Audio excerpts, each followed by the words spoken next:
Hello, it's Melinda from Scrapbooking and Craft again. Thought I'd pop in and show you my latest creation, another tag for Createexchange, which is, this tag is actually heading overseas to America.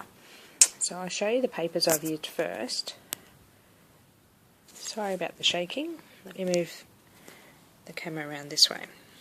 Okay, this is a paper stack I've used. It's actually a local one from our local Spotlight store. It's by... the brand name is Sugar and Spice and Candy Christmas. I just quick flip through. I love the gingerbread houses. I love this back paper is actually the one I've used on the tag up the top, and I've paper pierced one of these gingerbread houses. I love this. This will be so cool when we make our gingerbread house this year again, and for the one I've done a couple of years ago. My girls just will love this colour range. We're going to make some really cute Christmas cards with this. It's quite a thin paper, but it's quite good for paper piercing. There's a couple of big, good gingerbread houses, some nice Merry Christmas sayings. Oh, there's the page that I've used.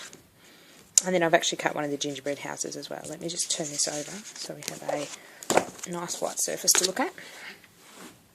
So this is the tag I've made. I'll just give you a nice overview. So it's a very large tag. It's bigger than my hand. It's probably about 29 centimetres tall, and it's made of chipboard. I'm going to do something to the back before I send it off, but it's nearly ready to go out to my swap partner. So the first thing I did was actually stuck the pattern paper on the back, which is this all over dotty paper in the purple.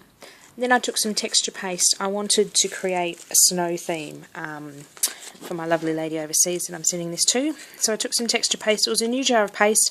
I didn't realize it was so thick until I started applying it to the stencil. So we've got it quite thick in some places, and I've got this big blob here, but wanted it to look like snow-covered trees in the background. So this stencil is one of my own designs, and it's got the stars up the top of the stencil as well. So I think it worked out kind of cool. What I've just added is a bling star to the top of each of the trees. So I've cut this gingerbread house out, and what I did was actually to create a snow effect, I've actually put a bit of texture paste on the roof of the house, and I also put some on the bottom as well, but then I ended up covering it up. I've also paper pierced fussy cut a gingerbread man out of the collection as well, and there he is there. So down the bottom, this is actually a die cut from the range. They had a packet of die cuts that match the paper stack. So that just says Happy Christmas. So with my flower cluster here, I've started with a huge white flower, and it was actually a bit big and it covered up most of this. I would have come up here and covered up most of my gingerbread house. So I've actually just snipped off the petals just under here, so it's just coming out under here.